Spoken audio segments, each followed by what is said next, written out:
खुशखबरी खुशखबरी खुशखबरी। जी हाँ मित्रों, 18 फरवरी महाशिवरात्रि के बाद 4 राशियां ऐसी है जिनके ऊपर भगवान भोलेनाथ की असीम कृपा दृष्टि रहने वाली है। भगवान भोलेनाथ का उनके ऊपर विशेष रूप से आशीर्वाद रहने वाला है। तो जानते हैं इस वीडियो में कि आखिर महाशिवरात्रि कब है, इसका शुभ मुहूर्त क्या है, महाशिवरात्रि पर भगवान भोलेनाथ और माता पार्वती की पूजा करने की विधि क्या है, और ऐसी कौन कौन सी भाग्यशाली राशियां हैं जिनके ऊपर भगवान भोलेनाथ और माता पार्वती की विशेष रूप से कृपा रहेगी, विशेष रूप से आशीर्वाद रहेगा। 4 राशियां ऐसी है जिनकी किस्मत की लॉटरी महाशिवरात्रि के बाद से ही लगने वाली है। उनके बुरे दिन अब समाप्त होने जा रहे हैं। ओम नमः शिवाय, जय श्री कृष्णा, जय मैया पार्वती। मित्रों, हर साल महाशिवरात्रि का शिव भक्त लोगों को बहुत ही बेसब्री से इंतजार रहता है। महाशिवरात्रि के दिन भगवान शिव और माता पार्वती की विधिवत पूजा अर्चना की जाती है और मान्यता है कि महाशिवरात्रि के दिन महादेव की पूजा अर्चना करने और व्रत करने से शिव भक्तों की सभी मनोकामनाएं पूर्ण होती है। हर साल महाशिवरात्रि का त्योहार फाल्गुन महीने के कृष्ण पक्ष की चतुर्दशी तिथि को मनाया जाता है। महाशिवरात्रि के दिन भगवान सदाशिव ज्योतिर्लिंग के रूप में प्रकट हुए थे। इसी वजह से महाशिवरात्रि मनाने का विशेष महत्व होता है। इसके अलावा भगवान शिव और माता पार्वती के मिलन का दिन भी महाशिवरात्रि को ही माना जाता है। चलिए बात करते हैं महाशिवरात्रि के पूजा के शुभ मुहूर्त के बारे में। तो महाशिवरात्रि के दिन तो सूर्योदय से लेकर शिव भक्त मंदिर में पूजा अर्चना करने लगते हैं और लगभग पूरा दिन ही पूजा अर्चना लगी रहती है। हालांकि इस बार महाशिवरात्रि का जो महत्व है वो कई गुना और भी ज्यादा बढ़ चुका है, क्योंकि प्रदोष काल भी महाशिवरात्रि के दिन ही लग रहा है। इस बार पूजा का जो शुभ मुहूर्त की बात करें तो महाशिवरात्रि के दिन रात को 12:09 से पूजा आरंभ हो सकती है, जो कि देर रात 1 बजे तक रहेगी। यानी कि रात्रि पहर में भी महाशिवरात्रि पूजा करने का विधान कुल बहुत ही अच्छे योग में बन रहा है। चलिए बात करते हैं महाशिवरात्रि पर भगवान शिव की पूजा विधि के बारे में कि आखिर किस तरह से उनकी पूजा की जाती है। उससे पहले मैं आपको बता दूं कि महाशिवरात्रि के दिन आप अपने श्रद्धा अनुसार दान पुण्य जरूर करें, जिससे कि गौ माता को हरा चारा खिलाएं, किसी भी गरीब व्यक्ति को वस्त्र दान करें। उसके अलावा मित्रों, भगवान भोलेनाथ के रूप में जो भूखे व्यक्ति है, जो निर्धन है, उनको भोजन करवाने से भी भगवान भोलेनाथ की आपके ऊपर विशेष रूप से कृपा दृष्टि रहती है। चलिए बात करते हैं पूजन विधि के बारे में और उसके बाद जानेंगे कि आखिर कौन कौन सी वो राशियां है जो कि महाशिवरात्रि के बाद बहुत ही ज्यादा भाग्यशाली होने जा रही है। पूरी जानकारी जानते हैं। उससे पहले आपको एक महत्वपूर्ण बात बताना चाहूंगा कि हिंदू सनातन धर्म में गाय यानी कि गौ माता का विशेष रूप से महत्व बताया गया है। चाहे वेद हो, पुराण हो, ज्योतिष शास्त्र हो या फिर भागवत गीता, सभी जगहों पर गौ माता की पूजा करने का विधान है। दोस्तों, हमारे चैनल ज्योतिषवाणी के द्वारा एक संकल्प लिया गया है कि इस बार महाशिवरात्रि के दिन हरे चारे का एक ट्रैक्टर मंगाएंगे और जहाँ कहीं भी गौ माता का झुंड इकट्ठा रहता है वहाँ पर ट्रैक्टर को घुमा घुमा कर गौ माता के लिए हरा चारा खिलाया जाएगा। उनको भरपेट एक दिन के लिए भोजन करवाया जाएगा।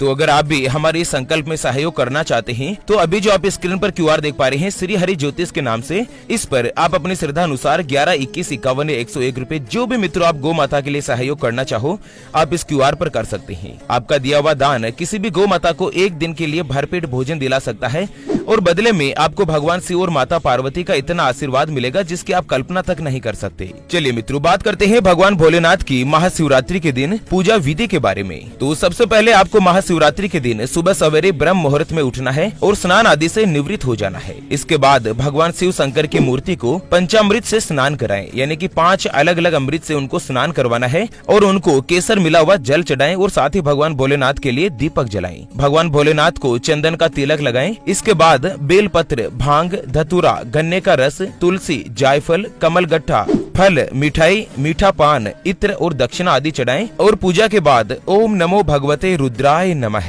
ओम नमः शिवाय, रुद्राय संभवाय, भवानी पतये नमो नमः, इस मंत्र का 108 बार जाप करें। इस दिन आप चाहे तो शिव पुराण का पाठ भी कर सकते हैं और आप चाहे तो महाशिवरात्रि के दिन रात्रि जागरण भी कर सकते हैं और महाशिवरात्रि के दिन आप व्रत वगैरह भी कर सकते हैं। अगर कोई भी व्यक्ति महाशिवरात्रि के दिन व्रत करता है ना, तो व्रत का पारण 18 फरवरी के दिन लोग बाग व्रत करेंगे, जो कि अगले 19 फरवरी को उसका पारण करके व्रत को पूरा किया जाएगा। 19 फरवरी को महाशिवरात्रि व्रत का पारण सुबह 6:59 से प्रारंभ होगा, जो कि दोपहर 3:24 के मध्य कभी भी किया जा सकता है।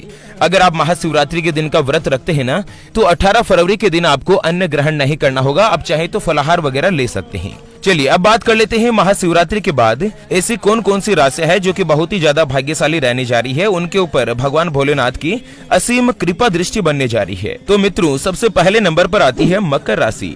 जी हाँ, जिनके नाम का पहला अक्षर भो, जा, जी, खी, खू, खे, खो, गा और गी से शुरू होता है, उनकी मकर राशि होती है। मकर राशि में भगवान शंकर की सबसे प्रिय राशियों में से एक है। मकर राशि के स्वामी भगवान शनिदेव माने जाते हैं और भगवान शनिदेव को भगवान शिव का परम शिष्य भी माना गया है। विधि शास्त्र के अनुसार जो भी व्यक्ति महाशिवरात्रि के दिन भगवान शिव शंकर की पूजा अर्चना करता है, उसके ऊपर भगवान शिव शंकर की भी विशेष रूप से कृपा दृष्टि बनी रहती है और इसके अलावा भगवान शनिदेव भी उनके ऊपर विशेष रूप से प्रसन्न होते हैं। मकर राशि वालों को उपाय बताया गया है कि महाशिवरात्रि के दिन आप विधिवत भगवान शिव शंकर और माता पार्वती की पूजा करें और उसके बाद हर सोमवार के दिन भगवान शिव का 108 बार ओम नमः शिवाय का स्मरण जरूर करें, जिससे आपके जीवन में साल 2023 में कोई भी कठिन परेशानी नहीं आएगी।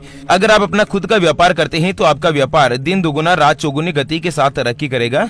तो वहीं अगर आप किसी के यहाँ पर नौकरी करते हैं तो भी आपको नौकरी में प्रमोशन मिलेगा और भाग्य का आपको पूरा साथ मिलेगा। चलिए बात करते हैं अगली भाग्यशाली राशि के बारे में। उससे पहले आपको एक महत्वपूर्ण बात बताना चाहूंगा कि जिंदगी में आप कई ऐसे लोगों से मिले होंगे जो बहुत ही ज्यादा मेहनत करते हैं, तो वहीं कुछ लोग ऐसे भी होते हैं जो बहुत कम मेहनत करने के बाद भी बहुत ही आगे तक पहुंच जाते हैं। वहीं आप जिंदगी में कुछ ऐसे लोगों से भी मिले होंगे जो बहुत मेहनत करने के बाद भी आखिर वो हासिल नहीं कर पाते जिनके वो हकदार होते हैं। मित्रों, ये ग्रहों का खेल नहीं तो और क्या है, और इसी के समाधान के लिए हम आप तक लेकर आए हैं आपके अपने जीवन के बारे में व्यक्तिगत यानी कि पर्सनलाइज्ड कुंडली, जिससे आप घर बैठे ये पता लगा सकेंगे कि आखिर आपकी कुंडली यानी कि किस्मत में कोई दोष तो नहीं, अगर दोष है तो वो क्या है और उसका समाधान क्या है, कौन सा ग्रह आपके लिए कमजोर है और कौन सा ग्रह आपके लिए मजबूत है। अगर आप अपनी कंप्लीट भविष्य कुंडली जानना चाहते हैं तो स्क्रीन पर दिए गए नंबर पर व्हाट्सएप पर संपर्क करके आप हमारे ज्योतिष आचार्य गुरुजी से बात कर सकते हैं और अपने कुंडली के बारे में जान सकते हैं। और हाँ मित्रों, कुंडली बनवाना या कुंडली देखना फ्री नहीं होगा,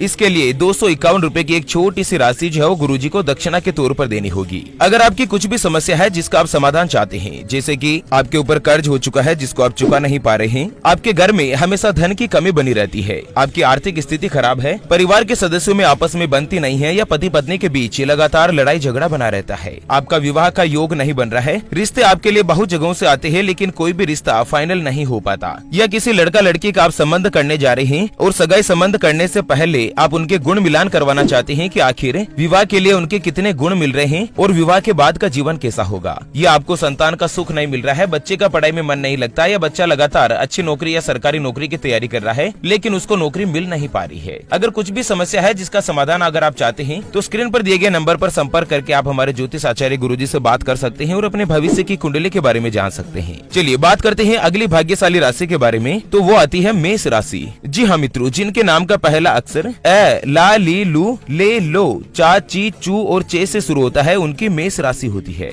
मेष राशि के जातकों पर महाशिवरात्रि के बाद भगवान शिव की असीम कृपा दृष्टि रहेगी।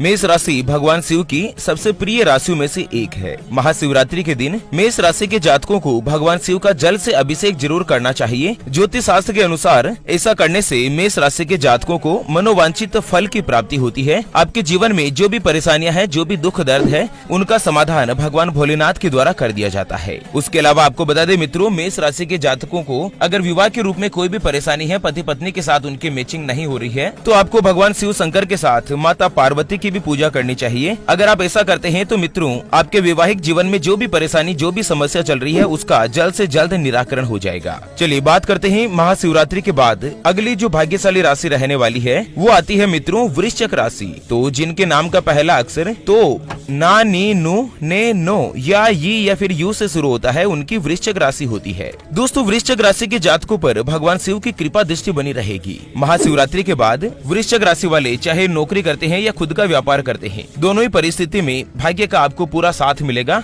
और मित्रों, आप अपने आत्मविश्वास के बल पर साल 2023 में सभी चीजों में सफलता हासिल कर पाओगे। वृषभ राशि के स्वामी भगवान मंगल देव है। महाशिवरात्रि के दिन वृषभ राशि के लोग अगर शिवलिंग को जल अर्पित करते हैं तो उनका भाग्य उदय हो सकता है। भगवान भोलेनाथ की पूजा अर्चना करने से अज्ञात भय जो मन में होता है ना, जो आपको असफल बनाने का जो डर रहता है, वो जल्द से जल्द दूर हो जाता है, समाप्त हो जाता है।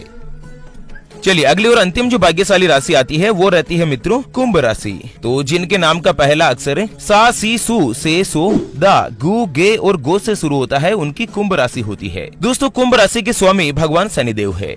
और ये कुंभ राशि भगवान शिव शंकर की सबसे प्रिय राशियों में से एक भी है। महाशिवरात्रि के बाद कुंभ राशि के लोगों का जो जीवन है ना, वो एकदम से परिवर्तन होने जा रहा है। 18 फरवरी के बाद आपके भाग्य उदय के दरवाजे जल्द ही खुलने जा रहे हैं और भगवान भोलेनाथ की विशेष कृपा से आपके जीवन में जो भी परेशानी चल रही है, जैसे आपका व्यापार नहीं चल रहा है, नौकरी में आपको तरक्की नहीं मिल रही है या मनचाही नौकरी नहीं मिल रही है, मतलब धन से संबंधित लगभग जो भी परेशानी है ना कुंभ राशि वालों की, वो महाशिवरात्रि के बाद दूर हो जाएगी। आपको एक उपाय बताया गया है कि दोस्तों महाशिवरात्रि के बाद हर सोमवार के दिन ओम नमः शिवाय इस मंत्र का कम से कम 21 या 51 बार जाप जरूर करें, दिन में जब भी आपको समय मिले सोमवार के दिन, जिससे भगवान भोलेनाथ और माता पार्वती का आशीर्वाद आपके ऊपर विशेष रूप से बना रहेगा। चलिए इसी के साथ फिलहाल के लिए इस वीडियो को यहीं पर देते हैं विराम। फिर से होंगे हाजिर एक और नई और काम की जानकारी के साथ। तब तक के लिए ओम नमः शिवाय। जय श्री कृष्णा, जय शिव।